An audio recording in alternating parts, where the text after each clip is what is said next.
Good morning, Broncos, and happy Friday. We've made it through another week. We are so proud of you. Princess, my cat, is proud of you too. I have a couple of announcements before we get to our story for the day.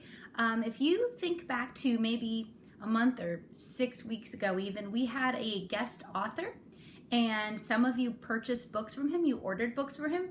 They are at the school. I will be at the school next Wednesday from 10 to 12 to give out those books to the students who have ordered their books. So if you paid for one of those books from author Christopher Miller, I will be at Osteen Elementary next Wednesday from 10 in the morning until noon to hand out those books. And now we're going to go to our story of the day. Of course, our theme for the week is still rainbows.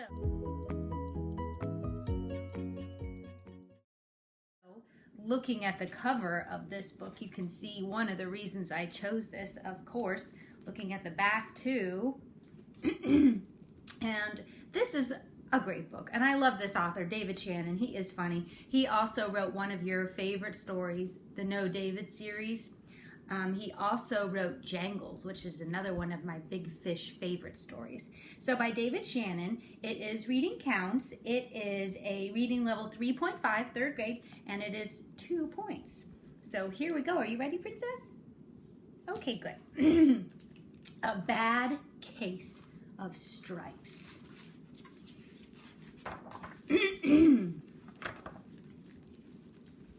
Camilla Cream loved lima beans, but she never ate them. All of her friends hated lima beans, and she wanted to fit in. Camilla was always worried about what other people thought of her. Today she was fretting, that means worrying, even more than usual. It was the first day of school, and she couldn't decide what to wear. There were so many people to impress. She tried on 42 outfits, but none seemed quite right. She put on a pretty red dress and looked in the mirror, and then she screamed. Her mother ran into the room, and she screamed too. "Oh my heavens," she cried, "you're completely covered in stripes." This was certainly true. Camilla was striped from head to toe. She looked like a rainbow. Mrs. Cream felt Camilla's forehead. "Oh, do you feel all right?" she asked. "I feel fine," Camilla answered, "but just look at me." "You get back into bed this instant," her mother ordered. "You're not going to school today." Camilla was relieved. She didn't want to miss the first day of school, but she was afraid of what the other kids would say, and she had no idea what to wear with those crazy stripes.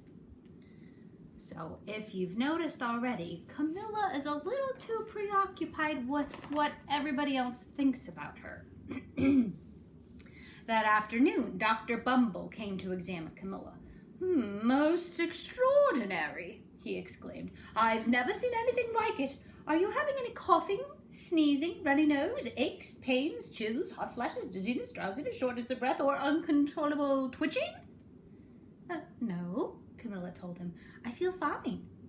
"Well then," Dr. Bumble said, turning to Mrs. Cream, "I don't see any reason why she shouldn't go to school tomorrow. Here's some ointment that should help clear up those stripes in a few days. If it doesn't, you know where to reach me." And off he went. I don't think lotion is going to cure those stripes. The next day was a disaster. Everyone at school laughed at Camilla. They called her Camilla Crayon and Night of the Living Lollipop. She tried her best to act as if everything were normal, but when the class said the Pledge of Allegiance, her stripes turned red, white, and blue, and she broke out in stars. The other kids thought this was great. One yelled out, "Let's see some purple polka dots." And sure enough, Camilla turned all purple polka dotty.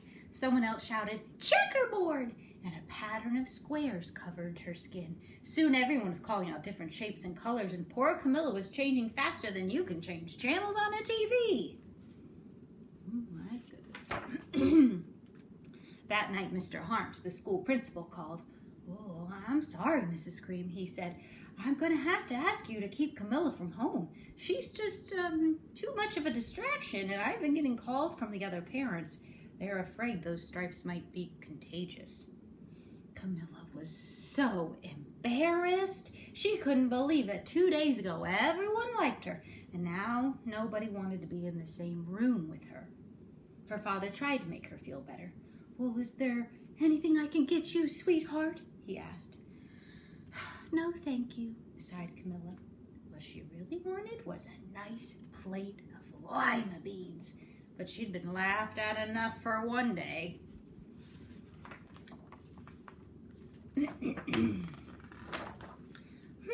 Well, yes, I see," Dr. Bumble mumbled when Mr. Cream phoned the next day. "I think I'd better bring in the specialist. We'll be right over." About an hour later, Dr. Bumble arrived with 4 people in long white coats. He introduced them to the Creams. "This is Dr. Grop, Dr. Sponge, Dr. Cricket, and Dr. Young." And then the specialist went to work on Camilla. They squeezed and jabbed, they tapped and tested. It was very uncomfortable. "Well, it's not the mumps," concluded Dr. Grop. "Or the measles," said Dr. Sponge. "Definitely not chicken pox," put in Dr. Cricket. "Or sunburn," said Dr. Young. "We'll try these," said the specialist, and they each handed her a bottle filled with different colored pills. "Take one of each before bed," said Dr. Grop, and then they filed out the front door, followed by Dr. Bumble. That night, Camilla took her medicine. Oh, it was awful. But when she woke up the next morning, she did feel different. But when she got dressed, her clothes didn't fit right. She looked in the mirror, and there, staring back at her, was a giant multicolored pill with her face on it. Dr. Bumble rushed over as soon as Mrs. Cream called, but this time, instead of the specialists, he brought the experts. Dr. Gord and Dr. Mellon were the best scientific minds in the land. Once again, Camilla was poked and prodded, looked at and listened to. The experts wrote down lots of numbers, and then they huddled together and they whispered. Dr. Gord finally spoke. "Oh, it might be a virus," he announced with authority. And suddenly, fuzzy little virus balls appeared all over Camilla. "Or possibly some form of bacteria," said Dr. Mellon. Out popped squiggly little bacteria tails. "Or it could be a fungus," added Dr. Gord. And instantly, Camilla was covered with different colored fungus splotches. The experts looked at Camilla and then at each other. "Oh, we need to go over these numbers again back at the lab," Dr. Gord explained. "We'll call you when we know something." But the experts didn't have a clue, much less a cure. By now, the TV news had found out about Camilla. Reporters from every channel were outside her house telling the story of the bizarre case of the incredible changing kid. And soon a huge crowd was camped out on the front lawn. Here's her house and everybody all crowded around it. Somebody's peeking out the window. Oh, look at her. Oh my gosh. The Creams were swamped with all kinds of remedies from psychologists, allergists, herbalists, nutritionists, psychics, an old medicine man, a guru, and even a veterinarian. Each so-called cure only added to poor Camilla's strange appearance until it was hard to even recognize her. She sprouted roots and berries and crystals and a long furry tail, but nothing worked. One day, a woman who called herself an environmental therapist claimed she could cure Camilla. "Close your eyes," she said. "Now breathe deeply and become one with your room." "Oh, I wish you hadn't said that," Camilla groaned.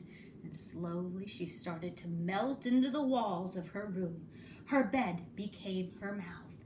Her nose was a dresser, and 2 paintings were her eyes. The therapist screamed and ran from the house. "What are we going to do?" cried Mrs. Cream. "It just keeps getting worse and worse." She began to sob. At that moment, Mr. Cream heard a quiet little knock at the front door. He opened it, and there stood an old woman who was just as plump and sweet as a strawberry. "Excuse me," she said brightly, "but I think I can help." She went into Camilla's room and looked around. "Oh, my goodness," she said with a shake of her head. "What we have here is a bad case of the stripes. One of the worst I've ever seen.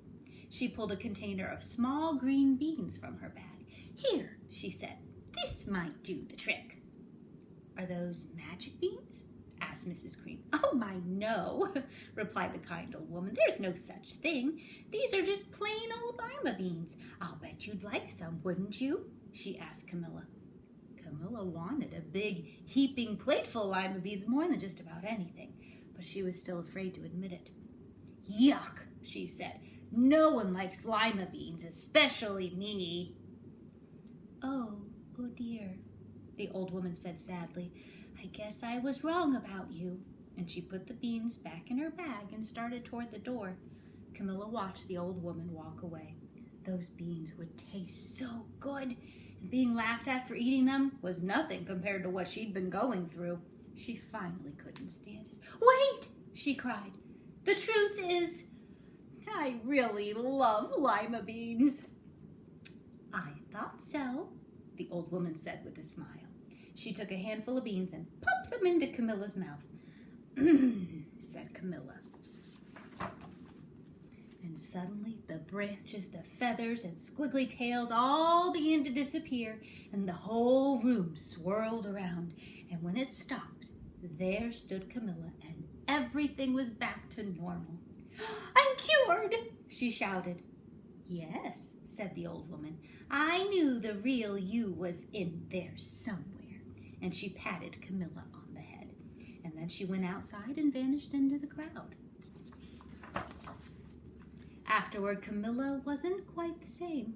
Some of the kids at school said she was weird, but she didn't care a bit. She ate all the lima beans she wanted, and she never even had a touch of the stripes again.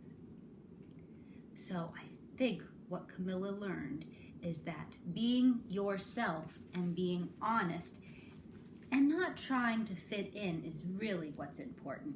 So again, this was called A Bad Case of Stripes by David Shannon. Make sure you take that quiz. And if you ordered a book, I will see you at Osteen Elementary next Wednesday in the front office from 10 o'clock until 12. I hope you guys have a great weekend, and we will see you back here again on Monday. Go Broncos!